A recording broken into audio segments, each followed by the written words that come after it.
Hello ladies and gentlemen, and welcome to the Impact Review September 20th. Sorry it's a little late. As I said before, I'm always very busy, so it's hard to get done. So here's the review. The opening of Impact, which was a backstage between Shaq, Shaquille O'Neal, which I was surprised, and Hulk Hogan talking about aces and eights, and kind of giving a little plug to Shaquille O'Neal's new show. I didn't get a chance to review that show yet. I haven't even seen it yet, but eventually I will.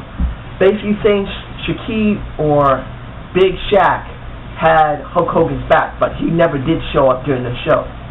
He just said he had his back, and that he was going to deal with aces and eights. That's Hulk Hogan. So that was the backstage, which was different, unlike normally when you would see out on the ring.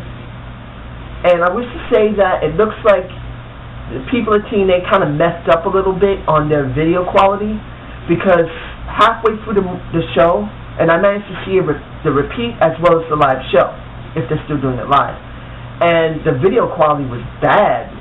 Video at one point was not in sync with audio. I don't know what's going on. I really hope they don't make this same mistake on the next Impact, but let's forget about that. The full opening for Impact was AJ and Kurt Angle.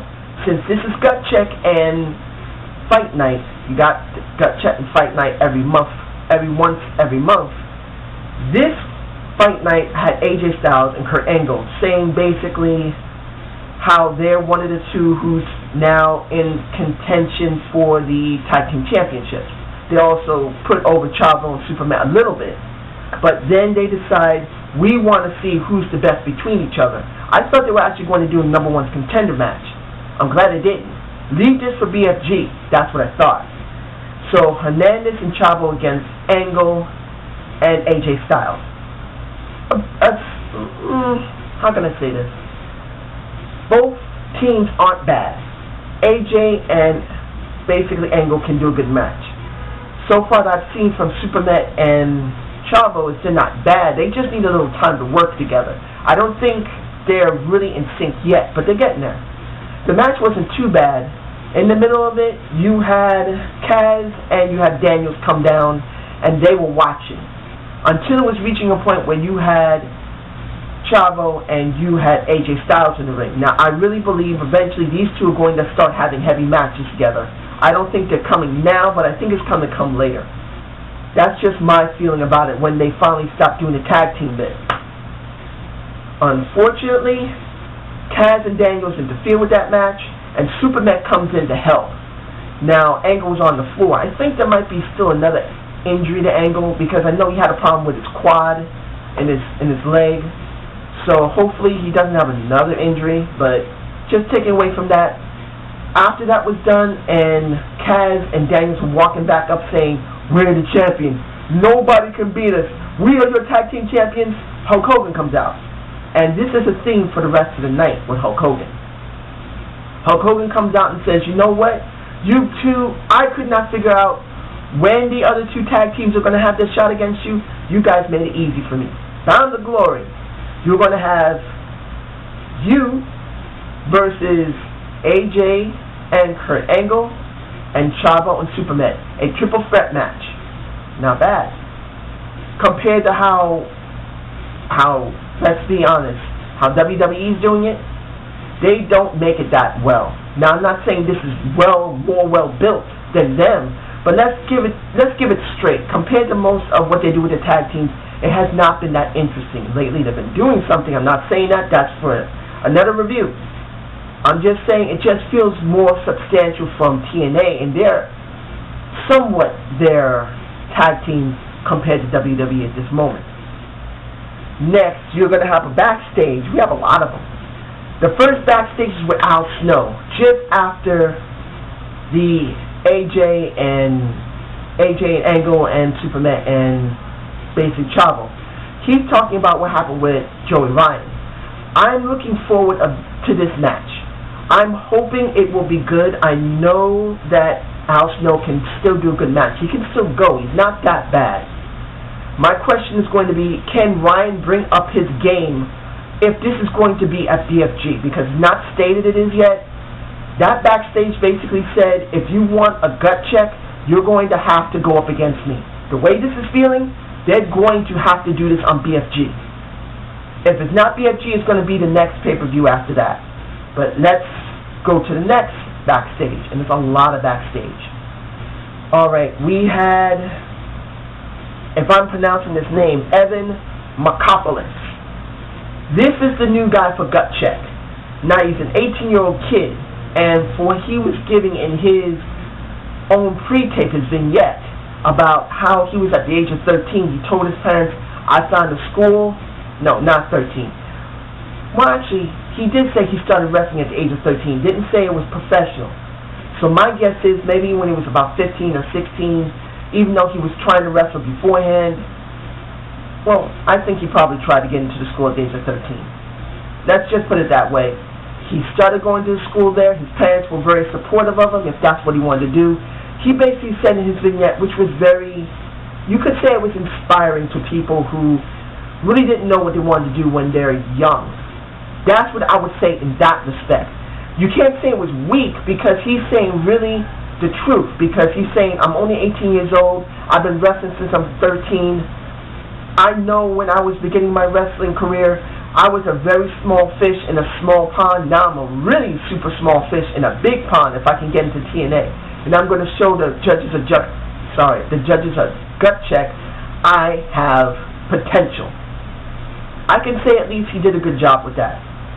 And I can say when it came to gut check, when he went up against Douglas Williams, and it seems they're going to use Douglas Williams, this is like the second time that they've used Douglas Williams for gut check. I think they're going to do this more often with him eventually, because he always can perform very well. With Douglas Williams, he knows how to do a decent job to not just put the person over, at least what I can see, but make sure he kicks their ass.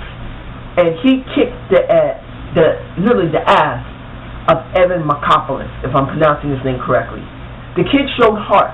Now that's what got him over with the crowd. The crowd at the beginning was not too over with him. They weren't sure, but by nearing the end of it, they were cheering for him.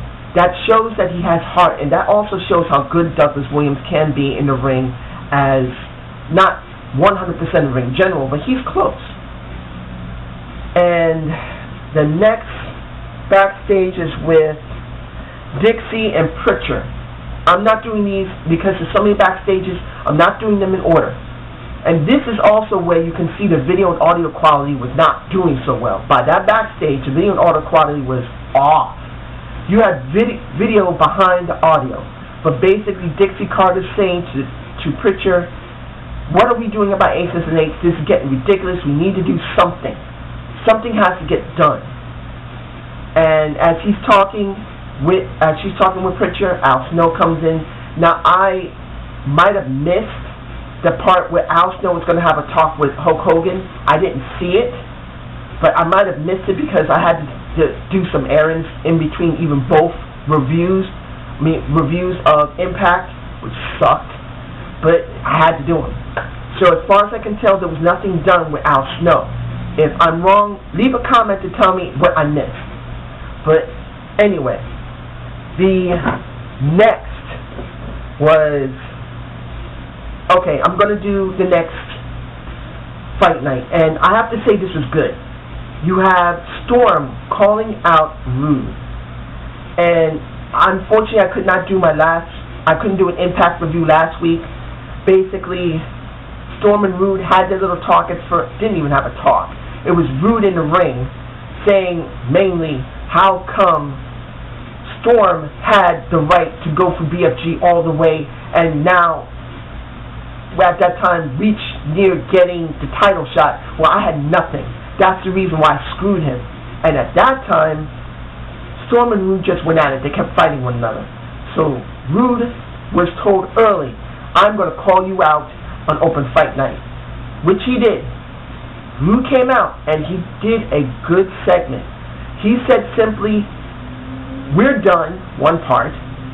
I'm not even dealing with you anymore, but I promise you, you'll never get another title shot. You're not getting anything. You're not better than me. You'll never be better than me. You can never be better than the It Factor. Robert Roode. And he left. But in the back, again, is Hulk Hogan. Basically saying to Roode, you don't want to do what it's supposed to be. You don't seem to get the concept of open fight night, brother. You can't say you're not going to fight when someone calls you out. You got to fight. I like that part of how he said it. And Roode said, I'm not doing anything. You know who I am. He said, okay, I know who you are. And because I know who you are, this is your day off. All right, you have the day off for this day, this week, this month, and the entire year. And you won't get paid, no pay-per-views, no title shots. You got 3 minutes to get in the ring. And Roode threw a hissy fit. I at least believe he did a good job at it. And when he came down to the ring to fight Storm, it was all over the place.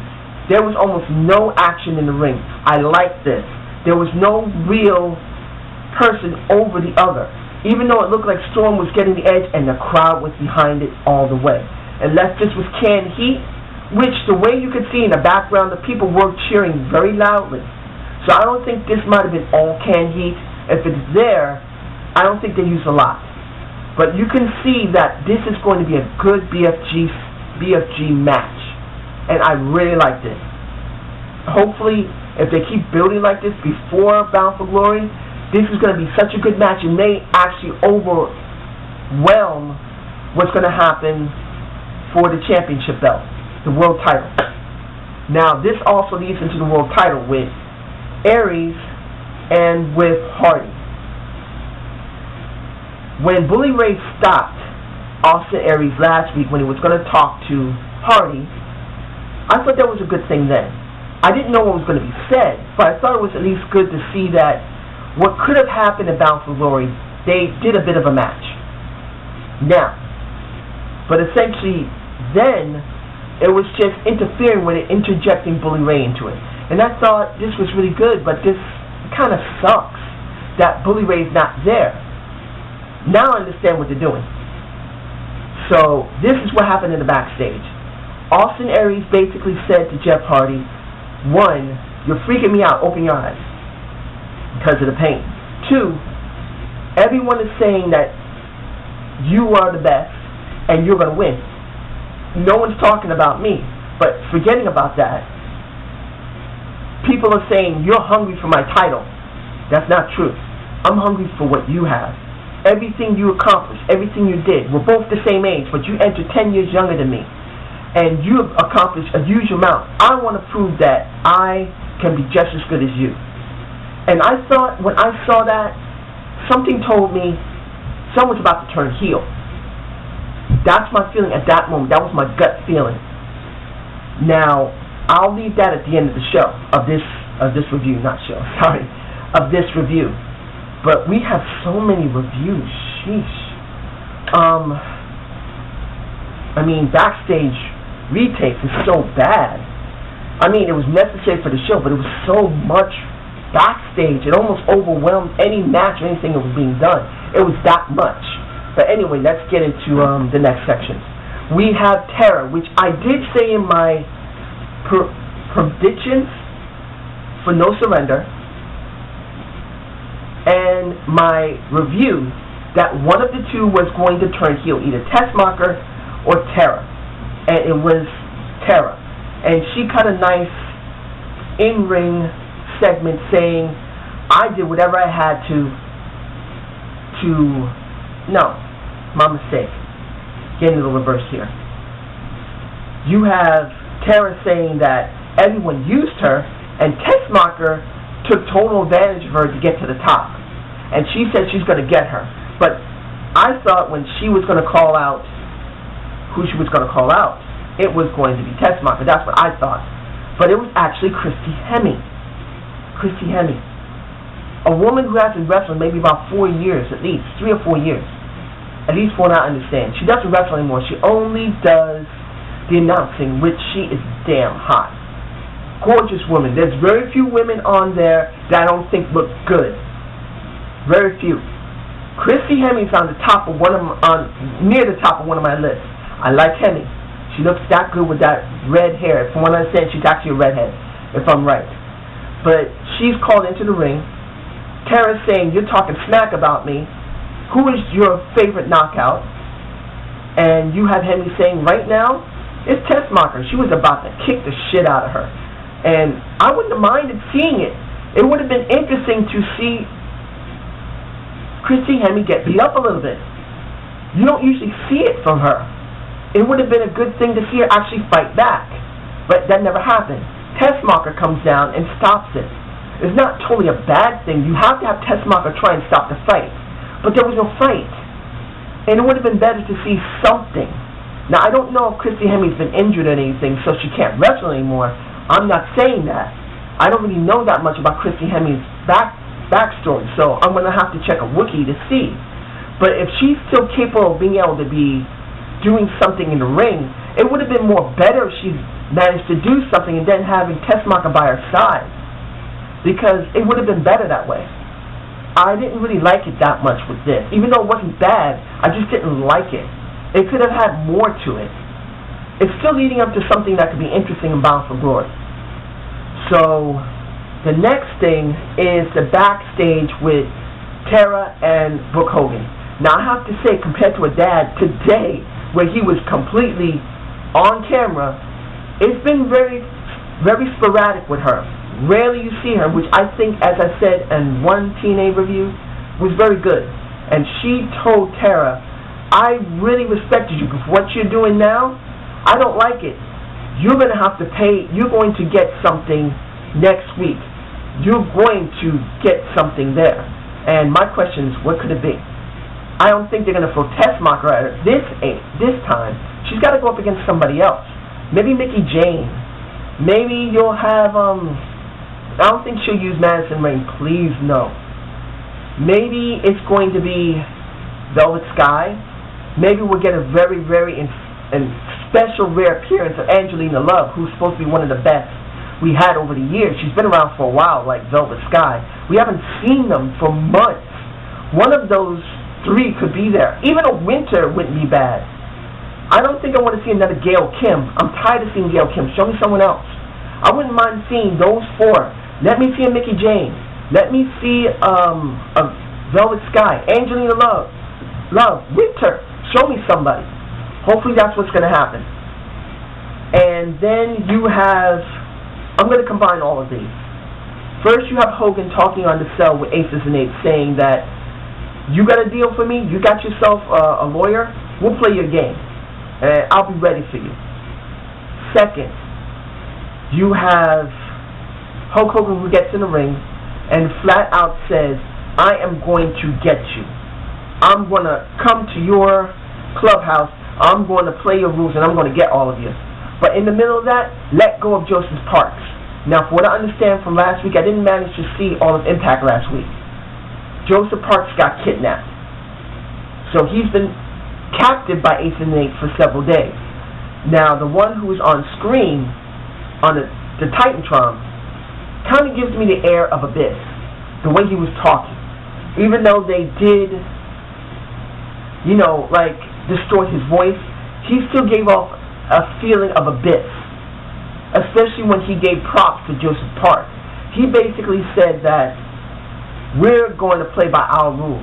When you come here, it's house rules in our clubhouse. And Joseph Parks was poking too much in his nose into our business. And we got his laptop, and we looked in his laptop. The boy is good. That's the first hint you can honestly say that could be Abyss putting himself over. But then when you see the piece of we're going to do it, what's going to happen now, we're going to take care of him and his information. The guy in the back, I don't know who the guy is. He looks like he's from the Indies. He basically broke the laptop, which I myself wish I had that laptop if it was recent. Because this laptop I'm using to upload this stuff is sucky. But essentially, the guy destroys the laptop, and I couldn't tell who was the one with the hammer holding Joseph Parks. And Joseph Parks says, hey, that's weeks of work. You know what? He's holding on to, or tied up to a fence, a chain link fence, and says, you know what? Don't worry about it. I have it all right here. It's all right here. And the guy said, oh, you got it all right there. He said, yeah, well, we know how to deal with that. And the guy with the hammer saying, okay. And I think he said okay. But Joseph Park says, oh God, no. No, please, no. Bang! You hear a whack in the head. And then they stop right there and they go to commercial. Come back and repeat it again. But once that was done, you have an air of, what are we dealing with here? Could that be Abyss? And when they cut to was Abyss, then they cut to the other guy, but it looks so seamless you can't say it is Abyss. But you don't know. This is where the question comes in. Now, my own who is the head of Aces and Eights, I don't even know if it's even possible to have that still with the Bischoff family. I know sticking in there still saying this when it really looks like it's not going to, pretty much it probably isn't. But I'm still going to say it because you don't know. This is still very hard to tell. Now finally, you have Austin Aries coming out ready to wrestle. Calls out Bully Ray. He wants to prove that he can do the same thing as Hardy. And he calls Bully Ray out. And to Bully Ray's credit, this is where I wish in my predictions Bully Ray could have gone to Bound for Glory. That's what I thought. He should have been allowed to do it because he's very good. He is such a good heel right now for this company. He's doing a better job as a heel in this company than most of the heels in WWE. Seriously. I'm sorry. I like a lot of the people in WWE who are heels when they're good, but Bully Ray has been blowing everyone away no matter what promotion they have been, from what I can tell, as a heel. This is good stuff. And with Bully Ray talking about, I asked 5 people in the back, did I hear what I say? Do you know who I am? And he says, yes, I do. Get your ass in the ring. And they began to have that match, which was a good match. They don't have bad matches together. But at the end of the match, when Bully Ray, I believe Bully Ray smashed into basically Earl Hebner, knocked him out cold, and basically Double A, the greatest man who ever lived, got Bully on the ropes. Bully grabbed his chain and whacked him in the head, and then won the match. A dirty win, but it's still a good win. And I was actually surprised, and I thought at that moment, oh, wait a minute, someone's going to get attacked, and Hardy's got to come down the ring. And he did. Before Austin Aries was attacked by Bully Ray with the belt, you got Jeff Hardy coming out, stopping it flat. And at the end, what I thought in their backstage, Austin Aries is about to turn heel. If I said that in my backstage, I believe I did. I still feel that even though he's an edgy face, he's showing signs that he may actually turn heel somewhere down the line. If it's not Bound for Glory, it may be the next pay-per-view. I think that one is, what is it, Last Resolution? I'm not sure. Sorry if I'm wrong, folks. Like I said, I'm still learning this stuff. I don't get all the names and remember to write them down if it's really something I can't remember clearly. But essentially speaking, this is still going to be a very good match between Hardy and Austin Aries. The question is going to be for me, and please leave a comment if you think about it yourself. Will Austin Aries, who people right now really like him as a face, because he was originally heel, that people just wanted him to become a face, and TNA had no choice to turn him a face, are they willing to turn him back to a heel now after he's been doing so well? I can understand if you lose the belt to Jeff Hardy, and then they let him go off and do something else. I wouldn't mind it. I know this is something that a lot of people will probably say is ridiculous, but honestly, have Austin Aries, if he does lose the belt, let him go down in the card a little bit. Let him get the TNA television title. I know it's a step down from the world title. They're going to want Jeff Hardy to simply be the world champion. They've been wanting it for a while. I actually wanted him to do this next year at the same pay-per-view where he messed up on. I thought that would be a better way for him to get full redemption. Do a good pay-per-view on the last pay-per-view that you actually screwed up on. I believe it was Victory Road, the one he messed up on. I would rather him win that one than now.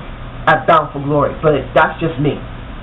But essentially speaking, for Austin Aries, if he loses the belt to Jeff Hardy, what is he going to do? He's going to challenge him for a little while, but then he's going to have to turn heel. Unless Jeff Hardy turns face, and he's been a face for a while, I doubt he's going to turn heel. So it'll probably be Austin Aries that'll turn heel. So if you have Austin Aries stay face and people really appreciate him as a face, bring him down in the card. And I forgot, the television title is going to be I'm sorry, been busy today. The television title is going to be basically contested next week. I would like it if Jeff Hardy wins the belt. Let Austin Aries go down in the card. Let him win the television title. He doesn't have to lose what he's gained at the World Championship level he's gained. He won't have to lose anything. He may go down in the card, but he'll still be a main eventer. That will bring the television title more prestige. I'm not saying that Devon has done a bad job. Honestly, Devon's done a great job bringing up that title whenever he's been able to show it on television. But right now, let Austin Aries take that belt from him, or whoever he loses to. Let him get it. Then we're going to have something new. Austin Aries, who is now a legitimate world champion, who is still well over with the fans, let him get the television title. This will bring the title up. Austin Aries can still be prominent because they're not going to let him go off television. He's too over with the crowd. That belt will be well positioned. Austin Aries will be well positioned. He can still drop that belt to someone and still go after the main event, and there will be no problem with the fans or myself. So I'm going to probably read this in the title. Should Austin Aries, AA, go for the television title after Bound for Glory? That's at least what I'm thinking. So if I have to rate the show, which honestly, one thing that killed it was the backstage. There was just too many. I know they were probably very important for the storyline, like for Aces and Eights, what's going to happen with Tara, what's going to happen with the gut check with Evan Makopoulos, I believe that's his name, what's going to happen with Al Snow. Those were very important, but with Hulk Hogan being so prominently featured so much, it kind of overwhelmed it. So I have to say this is a C show, or at least I'd say a C show, bordering on C+, but really a C show. So I hope you enjoyed the Zane's View. Subscribe and comment. I'm hoping to get the SmackDown review done as soon as possible. If it's not done by tomorrow, it might be done by Monday. I got a lot of stuff on the weekend to do. So you all have a good night. Take care of yourselves.